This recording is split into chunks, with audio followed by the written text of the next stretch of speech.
happening YouTube. All my people following me on Facebook, IG, and on YouTube. How y'all doing tonight? It's me, a single life gainer, Lamont Tyson. I don't know where the rest of the other Avengers are at, but hopefully they'll slide on in here in a little bit. Tonight we've got a pretty packed show for you guys. We're going to be covering DMX, situation going on with him. We're going to review the Amazon great comic called Invincible. Ladies and gentlemen, if you haven't seen it, it is really good. If you love the boys, you'll definitely like Invincible. Amazon's doing a great job. We're going to talk about the fiasco going on with people losing their minds that Kong versus Godzilla has made more money in the opening weekend than Wonder Woman made the entire time, the last Wonder Woman. Well, there are some advantages to that, and we'll talk about that when we get there. And then last but not least, ladies and gentlemen, we'll end this video, on a trailer review for Loki. And so before we get this thing rolling, let me shout out the people in the building. So right now we got Be More Careful. We've got Buzz, what's up, my brother? What's up, my family? And we've got about 17 other people joining us now in the first minute and a half.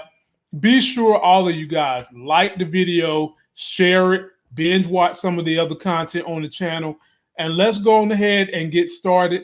As the other Avengers jump into this video with me, we'll bring them in.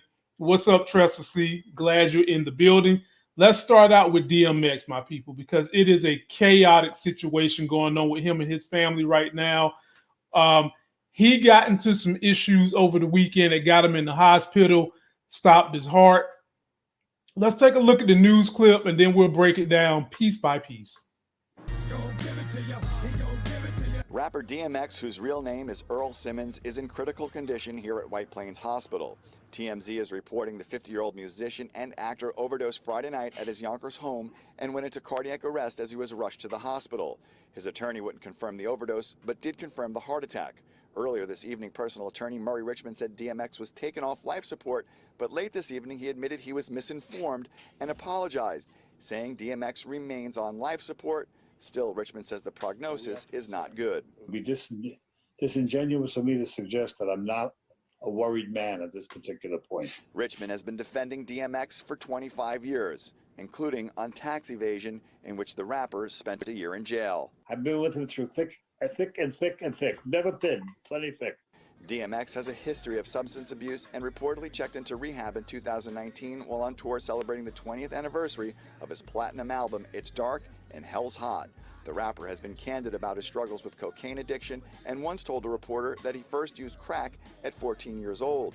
Those close to him here in Westchester are hoping for a miracle. It's going to either be a huge testimony of his if he makes it, and if he's not, we're at the end of the pandemic and what a way to go out. The entertainment world taking to social media Saturday. Missy Elliott tweeting prayers for DMX and his family. Academy Award-winning actress Viola Davis tweeting praying for DMX. The artist is in rare company, one of only a few people in entertainment history with both a #1 album and movie that topped the North American box office. Earl Simmons, DMX, in my opinion, is one of the great poets of our time. And what he had to say, if people bother to listen and they can overcome their hostility to rap, would learn a great deal. Because of privacy laws, the hospital is not commenting on DMX's condition. His attorney says one of his ex-wives and one of his children are holding vigil here at the hospital. We're live tonight in White Plains. Rob Hoyle, Pix 11 News. Oh boy, ladies and gentlemen, oh boy. Supposedly the issue that happened with DMX was an overdose. Now, what drug did he overdose on? People are speculating it was crack cocaine. There have been some other speculations as to what happened. But let me just say this. I was in high school when DMX and Rough Riders was hot. And I did get this album right here. It's Dark and Hell is Hot. And you could bump this thing well from my senior year in high school, which was 1999, into about 2002. I mean, Rough Riders was taking over everything. I used this song plenty of times. I used songs on that album plenty of times to get me hyped for sporting events, to get me hyped for tests, and to just get me through so that I could keep pushing. His lawyer said it best. If some people could get over the graphic nature of rap, you might could get a great message that some of these rappers put into their raps. They're poets basically, and they put their things on display, and they have to lace it a little bit with some stuff to just draw the crowd. I mean, people do that in entertainment all the time. So my fondest memory of DMX is going to be that I did get his album. And that was only one of 3 albums I ever bought as a kid. One of 3. I bought Wu-Tang when that dropped. And I bought this. And you could listen from track number 1 through the very end. Now, one thing that they did nice for DMX was all the Rough Riders crew came out to the hospital with their bikes to show some love and some support for DMX. But ladies and gentlemen, I'm here to tell you, me and Larry are pretty good about giving you guys predictions.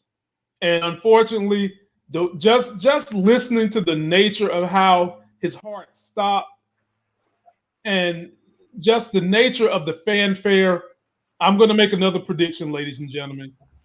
I'm not seeing DMX pulling out of this one. It just doesn't seem like he's going to be able to make it. Now, he got sick with similar issues a few years back, and they talked about how bad his rehab was. And, you know, the dude is a legend in the rap game. But this one right here is of a nature where the attorney said he thought DMX was off life support. He wasn't. And he's still on life support, ladies and gentlemen. I hope he can pull through. I don't think he's going to pull through. So don't be surprised if it doesn't happen. And joining us now is my brother, Larry. Larry, we're just talking about this issue going on with DMX. What are your thoughts about DMX? What memories do you have of DMX? And where are you at with the story? Yeah, man, it's sad to hear what's happening. And at the same time, it's not surprising at all because, I mean, he's been fighting these demons for a long time. And, I mean, if you listen to his music, you can tell the dude's fighting demons. But, you know, it's just sad that he's had these drug issues for so many years. And, you know, I know people in the rap game have tried to help him. He's gone through rehab. I think he's even been on like that celebrity rehab. And, I mean, he's been trying for a long time. And I think it's just there's some people, I think when they just start using drugs at such a young age, and I could be completely wrong about this. I don't know anything seriously about addiction. I've never been addicted and thank God for that. I don't have any, family or anything close to me that's addicted. So I don't really know. But it seems to me that when people get addicted at a very young age, that it changes their brain chemistry, and some people can never not be off of that stuff. They're always, some people can, but I guess it's always going to be such a struggle for people not to use. Some people just don't have it in them. Some people are just always going to be, active addicts, and it's sad, and I mean, to that point, Larry, I can relate not to drug addiction, but to food addiction. And this has been something that's been plaguing me since a kid. Now, you can say that I got it under control, but that's just because I have point checks and barriers I put in place to make sure that I don't fall back into the issues that got me at 325 pounds in the first place. And it did start, Larry, when I was a child. I mean, a little child. I'm talking elementary school is when it started. And so Can you imagine? Food is an addiction and can be a strong addiction. But from everyone that I know, and I've talked to some people that have had food addiction with drug addiction, they say that as much as the food addiction is intense, the drug addiction is even more intense. And I'm telling y'all, it's hard to break a food addiction for your health. I can only imagine what this guy was going through to get off drugs. I can only imagine. And it got to the point now they're saying Larry OD'd on some drugs that caused his heart to stop. And he's still on a ventilator right now as we speak. Yeah, I mean, it's I hope he pulls through. You know, I hope he pulls through and he can make it all right. The problem is that if he comes out of this, I mean, I can only imagine the damage that he's done to his heart now. That even if he pulls out of this and he makes it out, if he doesn't completely change his behavior, he's going to go back and use again, and he's going to end up dying relatively soon after, you know, he gets himself out of the hospital and gets right, because his heart's not going to be able to handle that much, that kind of stress again. So it's going to be tough. You know, man. I mean, he's going to have to, if he's able to pull out of this, he's going to have to be able to find a way to get clean and stay clean, you know? Yeah. It's just sad because there's so many people out there that use drugs, and some people use drugs because they feel they need to dull whatever pain life is giving them. Some people use drugs because they get started, you know, from prescriptions. I think Prince went out that way. He fell off a stage and hurt his back and got started because he was using the prescription drugs, and that just went off like a lot of people do, using, you know, abusing the prescriptions and then getting street drugs and all kinds of stuff that people do. And you know, people the same with Michael Jackson. I believe he started down that same route. He got injured, you know, performing, and that set him off on that thing. And there's other people that use drugs recreationally and never seem to have an issue with it. Yeah. And it's just sad because you see people when they do use it, and there's other people that are around them that can sit up there and can use heroin, they can smoke coke, they can do all that stuff that they want to do, and they can get up the next day and go to work and not crave it. And the other people that they're using with will be in that same place they were the night before, binging all day, all night, or scrounging around trying to find money so they can use again all day and all night. And so you end up with people who enable them, because those people, I mean, he may have friends that are like, oh yeah, man, let's go ahead. We can do some coke. We can do some heroin. And those people will get up and go to work. And then this dude's up here, you know, killing himself with it. And so, I mean, you need to be around people that are going to be completely clean and, you know, and are aggressively sober. And I, you know, there are people that are like that. There are people who are aggressively sober. They will kick your door in at the middle of the night if you don't answer your door if they think you're using, you know? Yeah, man. There are people that will show up to the most uncomfortable places in your life and call you out if they think you're using. And sometimes people like that need that kind of aggressive sobriety, you know? Call it tough love or whatever you want to call it. Sometimes that is exactly what's needed in certain cases. And so we're hoping this brother the best. And we hope that not only he survives, but he can thrive, get himself cleaned up, and counsel to the young boys trying to come up in the rap game. But Larry, I'm not feeling too positive. I mean, forget about the pressure of having him counsel anybody. I don't want him counseling anybody just yet. I just want him, and I know what you mean by, I'm not trying to say that you're trying to put him out there. Me, I just think that I don't want him to have to even worry about that kind of pressure. I just want him to be able to get himself physically clean so that he can be okay and alive. And I hope he can get the help that he needs so that he can stay clean, because at this point, his body can't withstand any more abuse. And that's what drugs are. I mean, those hard drugs. I'm not talking about people who have, you know, some drinks on the weekend or smoke some weed here and there. I'm talking about people who use drugs regularly, whether that be someone who's an alcoholic and is knocking back a fifth of vodka every night, or somebody who's drinking a 12-pack every day, or somebody who's smoking an ounce of weed every day, you know, or doing coke. I mean, all of that all those substances are abusive to your body, and they take a toll on your body, even in the ones that are not addictive. You know, drugs like marijuana, it's not addictive, but it takes a toll. If you're smoking weed all day, all night, it's like smoking cigarettes. That crap is going to take a toll on your body, you know? So I hope he can get himself together. I hope he can make it through this alive and get himself together and, you know, and get healthy. And I hope whoever's around him right now, apparently they are not the people that should be around him. And I hope maybe he can find a better circle of friends, a better circle of support that will actually be there for him. Yeah, we're wishing X the best. X, get well, my brother.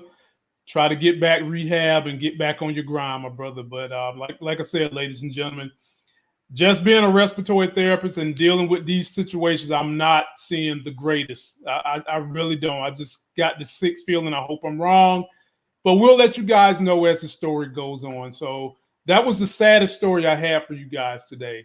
Now we're going to try to pick up the tempo a little bit. Larry, you've seen the last episode of Amazon's Invincible. Give me your 2-minute recap of what you think. That show go hard. Man, I can give you our recap in 2 seconds. That show is nuts. Okay.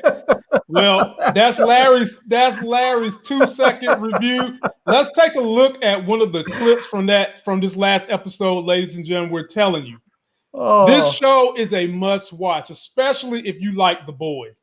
Let's take a look at one of the main plot points. And then I'm going to break this thing down because the writers of this particular episode, they stole inspiration from several people, and I'm going to talk about that in a second. Take a look. Yeah. What's going on? NASA's about to launch the first manned mission to Mars. Yeah, I saw that. It's cool. I need your father to shadow the mission, make sure nothing goes wrong. I can zip up to Mars and be back tomorrow. The fact that you don't know how far away Mars is exactly why you shouldn't be missing school. Lots of people are going to tell you how to use your powers, but it's up to you to make these decisions. You need to decide what kind of hero you want to be. Ladies and gentlemen, Amazon is hitting it out the park with these superhero movies and comics, man. This one is a damn good show. It's an adult show. Yeah. And in this particular episode, ladies and gentlemen, the writers of this comic stole inspiration from Marvel with the Venom symbiote. They stole inspiration from DC with the stars and the Martians on Mars. And then they stole some more inspiration from Marvel in the very beginning, where it's almost like they had an apocalypse character come out of a mummy's coffin. And Larry, that's where we're going to start this review. And they basically jacked the Super Friends. To some degree, yes, they jacked the Guardians, but I was just speaking of this particular episode. And this episode starts out with, Larry, what the hell did this guy think was going to happen? When you go inside of a tomb to reincarnate an evil spirit, there's going to be a sacrifice. Hell, the good Lord himself had a sacrifice called Jesus Christ. Did this clown really think he was going to be able to go in there, reincarnate this evil spirit, and get out alive, Larry? What was he thinking? He thought he did. He thought he was going to go in there and become this dude's right-hand man or something. Yeah. And woo, boy. Yeah, that's stupid on top of stupid right there.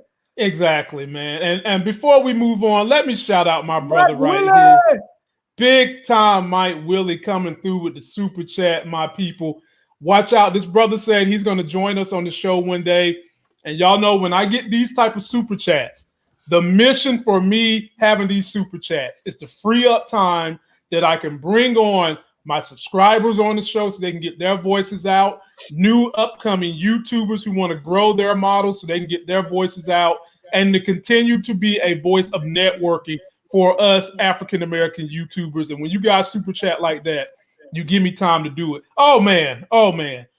703 done went to $10. Lord have mercy. 703. Lord have mercy. 703.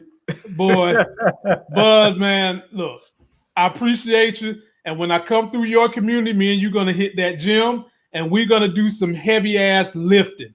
And the tour is coming, my brother. I mean, these super chats allow me to go hang out with my subscribers, too.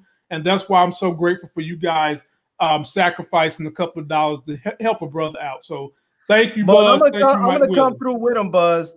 But after you guys do your heavy ass lifting, we're going to go find some nice cold beers that have the big 22-ounce steins, and we're going to do some heavy ass lifting too.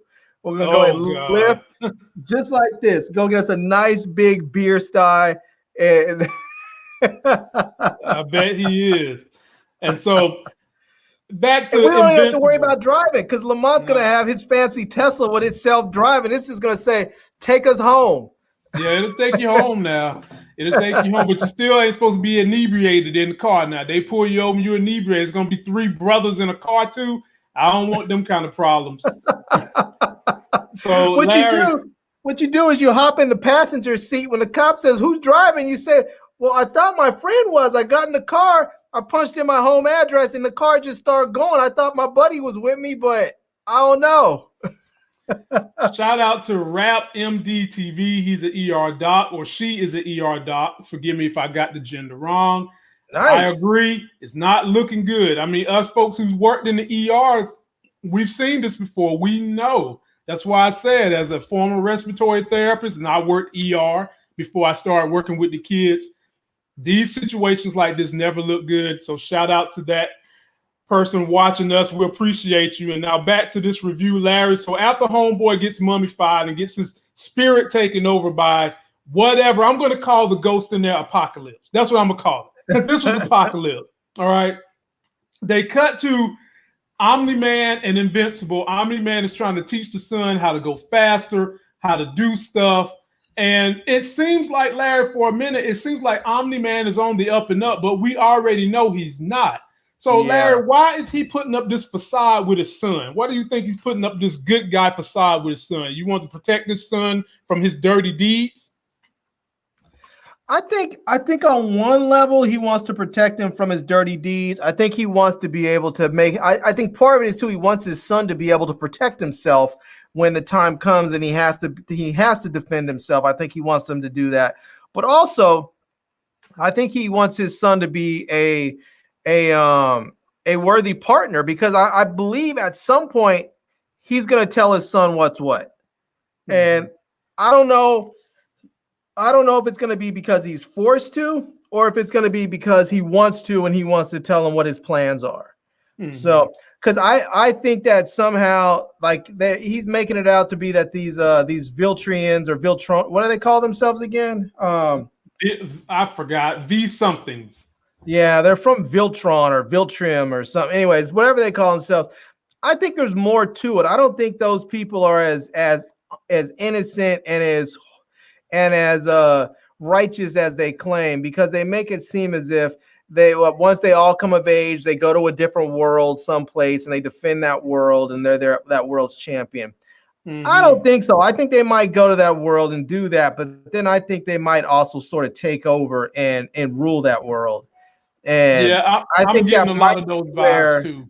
Mm-hmm. I think that's where he's at. I think he went to Earth. He found all of the Earth's superpower. They're superheroes, and now that he's killed them, there's nothing standing in his way. And I think he wants his son on his side, and he knows the only person that probably could fight him is his son. So he's trying to get his son trained up, get him on his good side. And then he's gonna take over the Earth. Well, I do believe that some point in time, it probably won't be this season, it's gonna wind up being the son versus the daddy, and the son's gonna wind up having to take out the daddy. Larry, they didn't name this boy Invincible for nothing. Right now, we're seeing a coming of age of this young man, and we'll see what happens. And then, Larry, we'll careen right on into this story right here, man. Now. This is Dark Blood. He'll be back. Demonic defender and investigator at that. Well, the wife. This is the wife snooping around, because he popped up at the house in the last episode, just snooping around because he knows something is afoul with how the Guardians died. He's investigating it, and so. Right. The wife is snooping, and then she's talking to her friend who say you can't trust the superheroes, and I think she's about right. And then after that, we see Omni-Man pop up in his office, hovering over the brother, talking junk to him, saying, "Stay out my family's house, or else you're going to have some trouble." But Larry, I got a feeling here that maybe this demonic demon can hold his own, because if Omni-Man is so powerful, and he's already showed you he's not afraid to flex his muscle, Omni-Man could have put hands on this guy and said, "Stay away from my house," but he didn't, which makes me think that Demon Boy here has some kind of power or something that Omni-Man is going to have to reckon with. What did you get from this, Larry? Yeah, I think Omni-Man knows that he has a problem with this demon dude because the demon dude's dead. Like, you can't kill him. What are you gonna? I mean, like what they ended up doing in this episode. I mean, are we spoiling stuff? Yeah, you can go. Yeah, you can spoil it because we're gonna talk about that in the end anyway. I got that. That's like one of the last clips. What you about to say? So I mean, they exorcised him and sent him back to hell. But I think that's the only thing that you really can do with the demon because you can't. I mean, like maybe you can defeat him in some level, like you beat him up so that he can't beat you.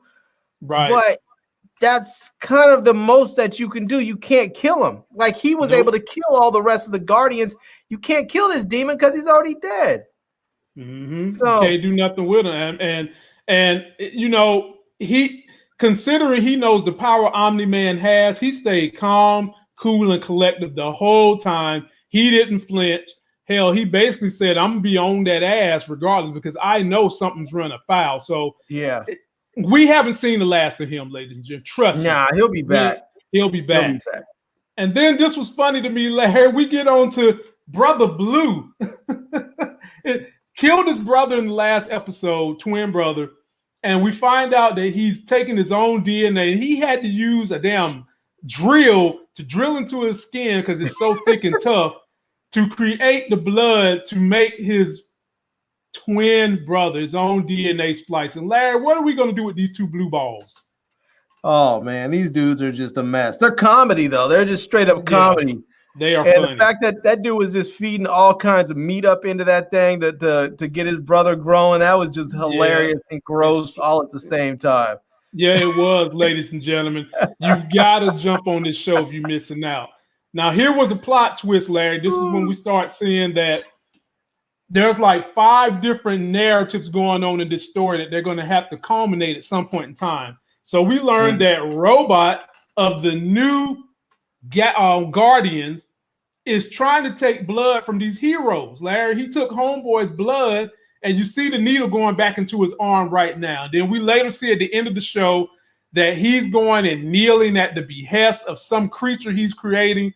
Larry, is he down with Omni-Man? What do you think? Or Larry, let me put it like this. Could we be seeing a war between Omni-Man's people and another race of people that hate Omni-Man's people? We could be seeing that, but I think there might be.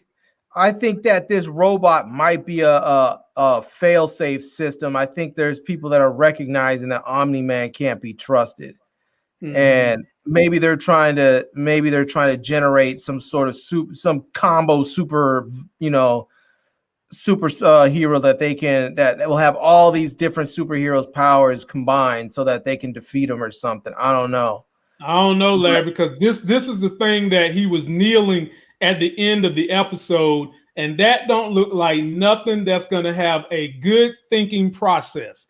That don't look like nothing that's going to be able to analytically think properly and be on the side of good. I'm definitely thinking Robot is evil too. He might be. I don't know, man. I'm not thinking that he is though. I think he might be. I think he might be on the up and up. Okay, we'll see. Ladies and gentlemen, Larry got him on the up and up. I got Robot Ass as a villain. And then we move on to Cecil. Cecil decides to pop up at Omni-Man's house. Yeah, that's Cecil now. Now Cecil is behind his back door running things, Larry. Don't let Cecil fool you. And so he shows up at Omni-Man's house. Basically, Omni-Man is like, you need to make this thing with the Guardians go away. Cecil's saying, I'm working on it. And then Cecil's telling Omni-Man, look, to get your image looking right, to get you in the public eyesight the right way, we got a mission to Mars. We need to make sure that these guys get there safely and get back safely. Omni-Man says he ain't doing it because he want to go somewhere with his lovely wife. So who did they decide to send? His son. And at first, Omni-Man's like, nah, you're not going. Then the mom basically says, you choose to be the kind of hero you want to be.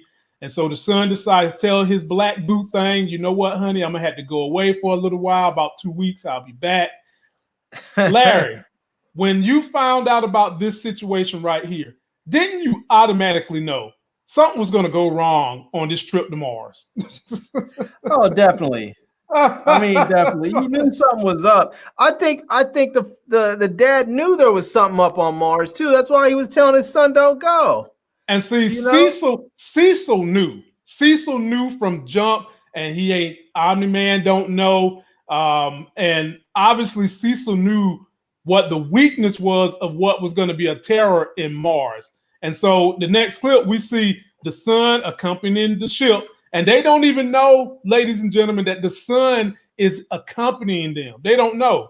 And so when they do finally get to Mars, the son encounters these star thingies that can't do anything to him, but what they can do is when they get on a human being, normal human being, they can take over their brain power, infuse themselves, and then they can kill the Martians. Because after this scene, he goes down there, and these are the Martians. Like I said, ladies and gentlemen, this is DC all day. These are two examples of them biting content from DC.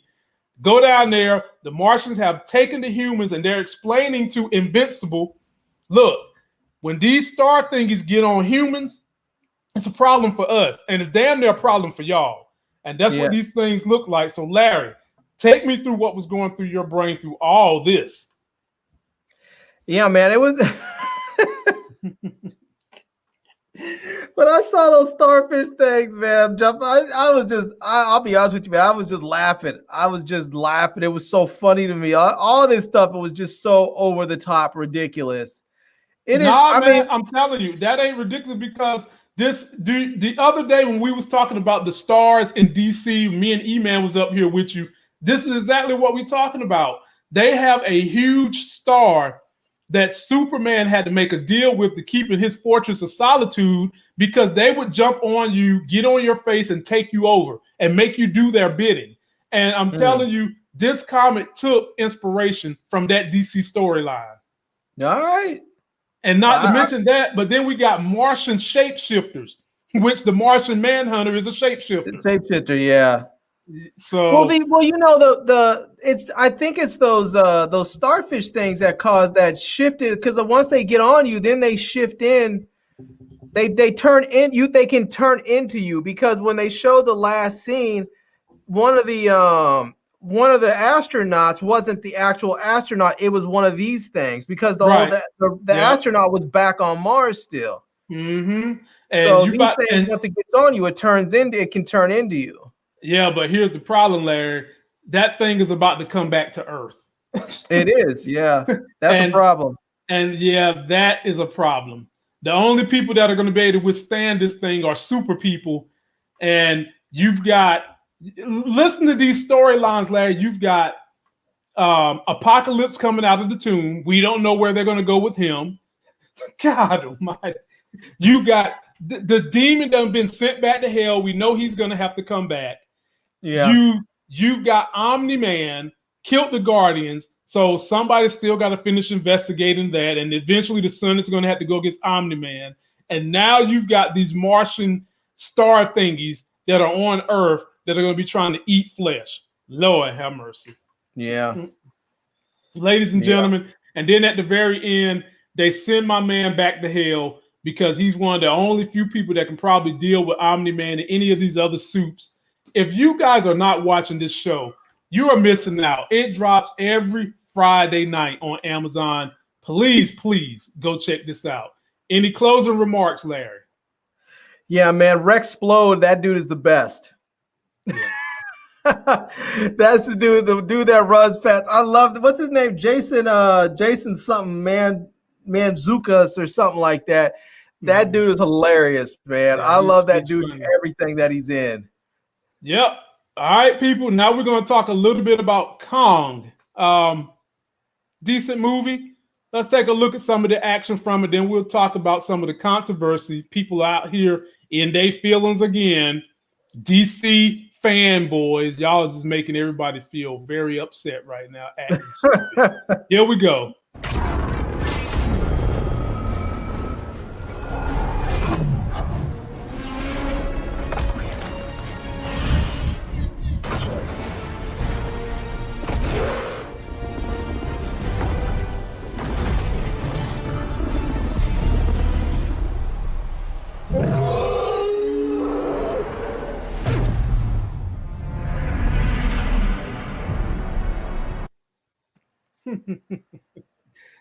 Ladies and gentlemen, we saw the movie. We'll break it down, but let me tell you guys why DC fanboys are in a tizzy. And there's some more of these Snyder.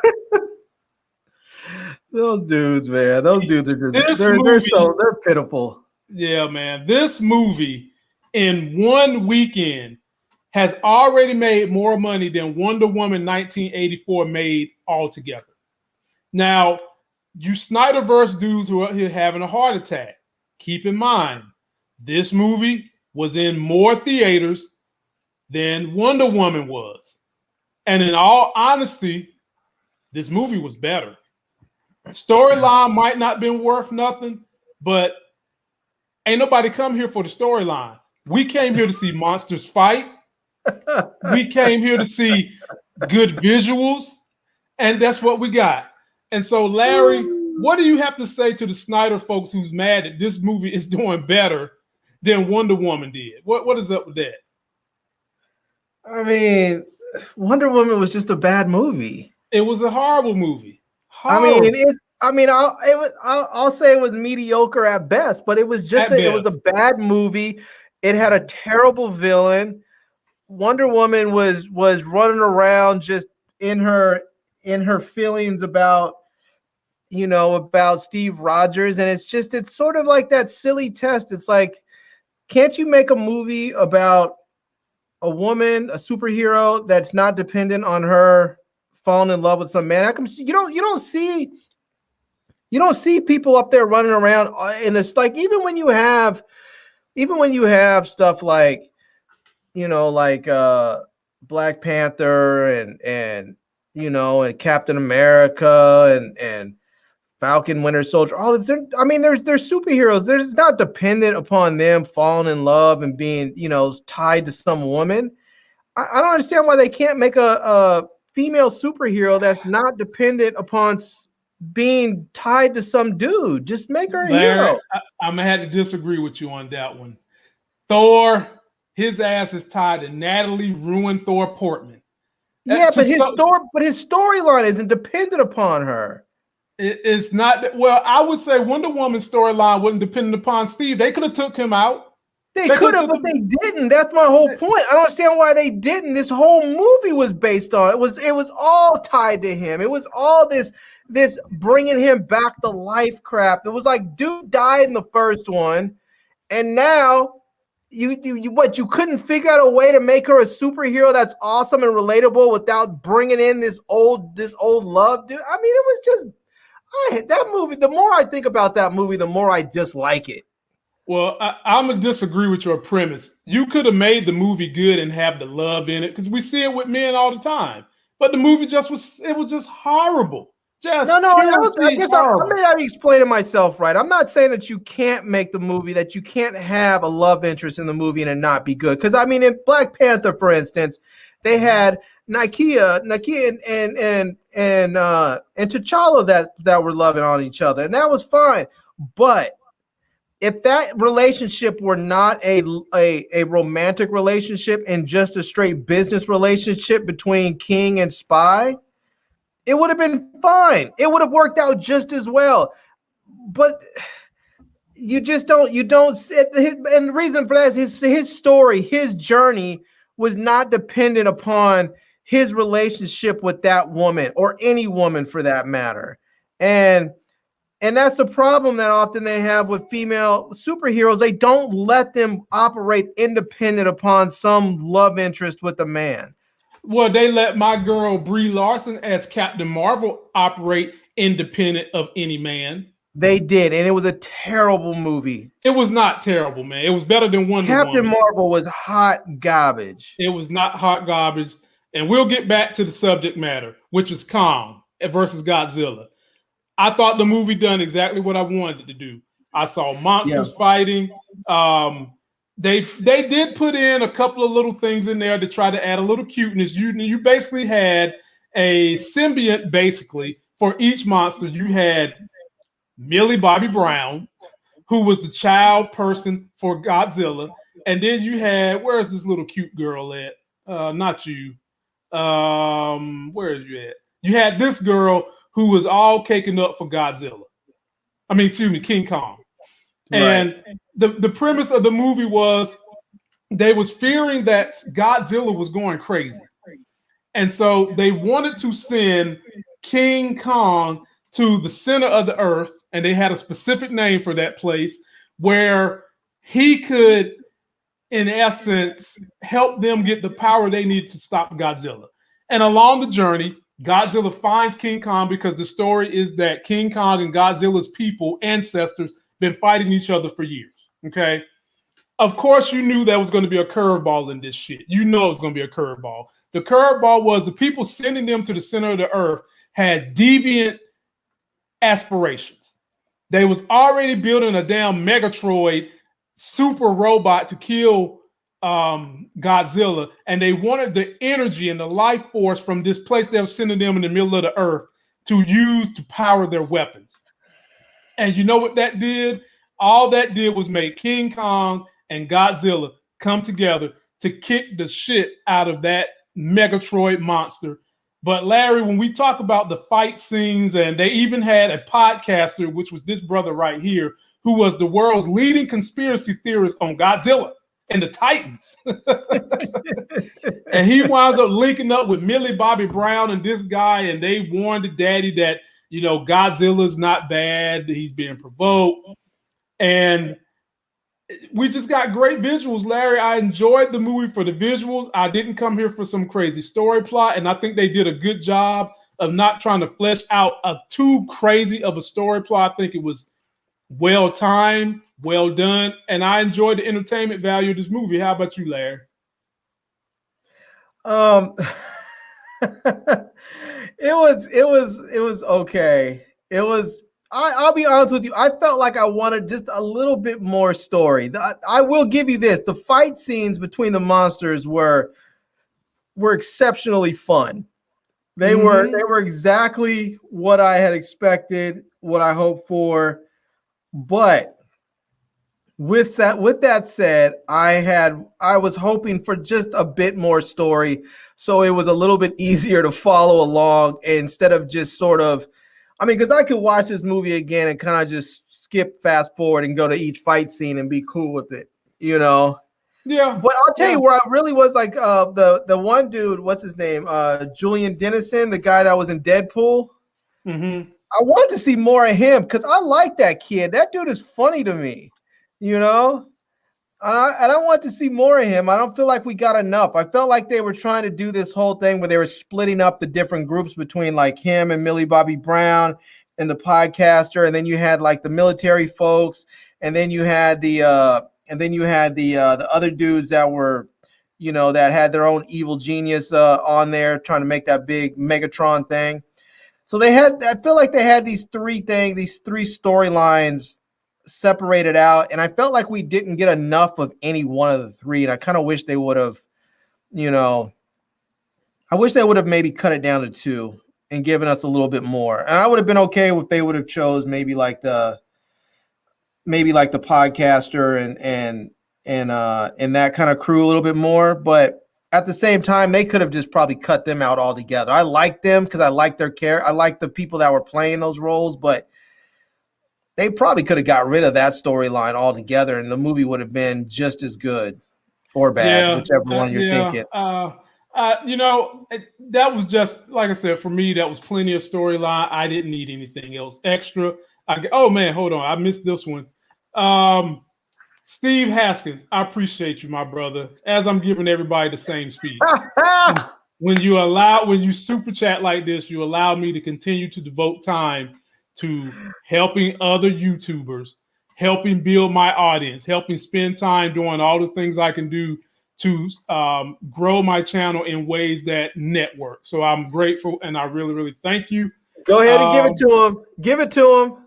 Which one should I give him? You know what? Read the comment. You know which one to give him. You know which one to give him. All of a sudden, my eyes are hurting. I can't see nothing but that. Go ahead and burn all that. My king, we cannot do that. It is our tradition. When I tell you to do something, I mean that shit. Burn it all!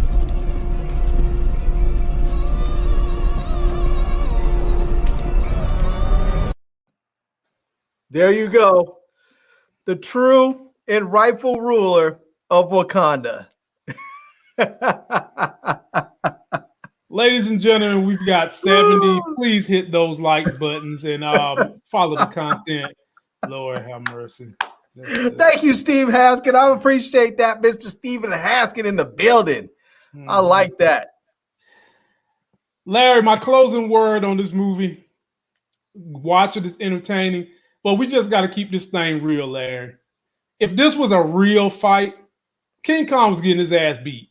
I'm just gonna keep that thing real. He was getting served up. He was getting handled. Yeah, he was getting handled. And I was wondering how was they going to do a fight and make it so that King Kong could have a leveraged playing field, and they tried to do that with his little battle axe. But Larry, there is no way. The battle axe looked like the blade from the battle axe was one of the fins off of Godzilla. Right. So. Which it was. That's why when Godzilla blew his flame on it, it lit up and all that kind of stuff. Yeah. So, but in all honesty, people, we're just gonna tell you the truth. Godzilla got his ass beat. He did. And if it wasn't for that Megazord beating down Godzilla, Godzilla would have finished his business with King Kong, and it would have been no other Titan other than Godzilla. It's just simple as that. And now we're going to move it, ladies and gentlemen, but definitely go see the movie. It's worth watching. Larry, I'll say if you have HBO Max, then I would not recommend going to the movie theater for that. But I would say if you have HBO Max, give it a watch. It's fun. I'm not going to dog it and say you shouldn't see it. It's a fun watch. Yeah, it's fun watching. Here's Steven again. Burn it all. Lord have we're not playing Killmonger no more. Thanks, my Why not? There we go. Here we go. There we go. I was confused about the Quest Falls rant the other day. Who said FAWS was going to be all about Black experience? So far, they provided mystery, buddy comedy, action, conspiracy. Explain, please. Okay, the director himself, Spellman, is the one who said Spellman said that he was going to really. Yeah. Go ahead. He's the one that said they was going to really explore what it would be like for a Black superhero to be a mainstream superhero in modern times. He hyped it up as if they was going to give us all this Black experience dealing with a character that has traditionally been loved and adored by white Anglo-Saxons, and we're not feeling it. Anthony Mackie did do an interview with Jamel Hill the other day where he stepped outside his norm and he represented for the minorities. Shout out to Jamel Hill for doing a great interview. But in this show so far, and we only got 3 episodes left, Larry? 3? That's it. 3 episodes left. And they haven't really touched on much. I mean, they have. It's not like they've totally ignored race. They have brought in race a little bit, but it hasn't been to the extent that they talked about prior to the show. They said that they were going to really touch on these hot button topics that are really in the current mind set today, where everybody's talking about different things with race and I see where they tried to do some of this stuff, like in Baltimore, where the cops rolled up and then they realized, oh, he's an Avenger. The thing at the bank, and he's up there flapping his arms. Oh yeah, look at me and all that. I mean, it's just no, they haven't touched on anything in a real way, and that's what they said they were going to do for us. And now, mind you, if they had not said that, I would not be expecting that, and at this point, I would not be disappointed that I don't have it. But because they said that's what they were going to give us, and they have thus far not given it to us, I am thoroughly disappointed because I came into this wanting and expecting to see that. And now I haven't gotten it. And now, Malcolm Spellman, if I don't get it, I'm about to be pissed off at you. Well, we'll discuss it Friday. We've got a trailer, ladies and gentlemen. A Disney Plus series. It's called Loki. We're going to take a look at this trailer. Figure out is it going to be any good, and then we'll break it down and talk about it.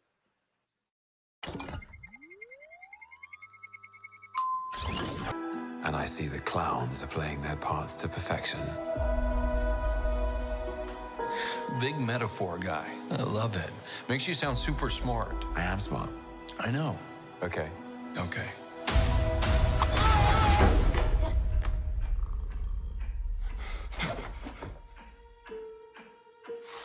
Please sign to verify this is everything you've ever said. This is absurd. Sign this too.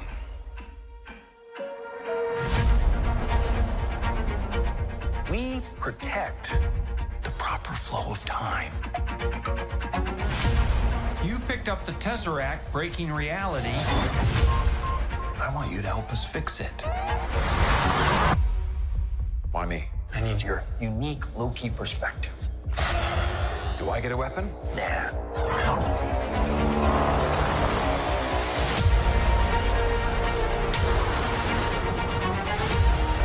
You really believe in this Loki variant? Luckily, he believes in himself enough for the both of us.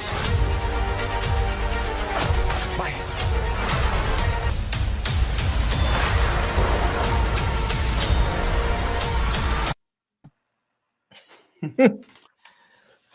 Well, ladies and gentlemen, let me say this. I've liked Loki's character in the MCU. I'm going to give this a shot. It seems like they are kind of watering down the amount of power Loki has. And I kind of get a suicide feel from this thing, as if, okay, he took the Tesseract, he bent the timeline, so now he's going to be time jumping all over the place, trying to fix messes that he created. But what is the motive? How are what are they going to offer him to get him to cooperate? And at the same time, what villainous plot is Loki going to be trying to concoct behind the scenes? Larry, thoughts and opinions on this trailer and where you think they're going with Loki? Yeah, I was wondering, like, is this even really Loki? I mean, they have it on there that he's a variant, so maybe it's not even really him. You know? Okay. Maybe it's just one particular Loki from the multiverse or something, you know. Mm-hmm. I mean, it says on that paper variant. They referred to him as a variant, and he had a jumpsuit on that said variant on the back. So, I mean, I'm thinking it's not even really him, or not the main Loki. So, yeah, Well, I don't know. Was you intrigued by the trailer? Honestly,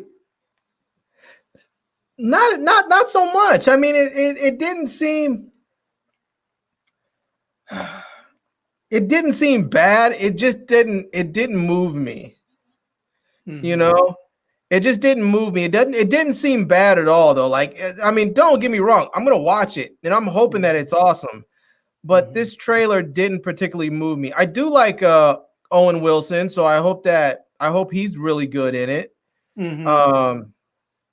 I can't remember the black chick's name that's in there. What's her name? I can't remember her name now, but I usually like her when she shows up and stuff. So I'll see. You know, I'm going to give it a good shot and see how it works. You know, see how I like it. But you know, I'm okay with the trailer not being the best. I'd rather it be just okay and the show turns out to be awesome than they show me everything in the trailer, all the best parts, and then I'm left disappointed. Is this going to be another one of those situations where the black people not going to like it, but the white people are going to be all up here kissing Loki's TV show butt? Are you getting that feel, Larry? Probably, because there's not going to be a black lead in it, for one. And there's just, I mean, I every time I want to say there's not a lot of black comic book fans come out and say that they're black comic book fans. But the reality of it is the vast majority of black people out there are not big comic book fans. And so Loki is one of those characters. I feel like if you don't read the comics and haven't read the comics, you're probably not familiar with them and probably don't care. And I mean,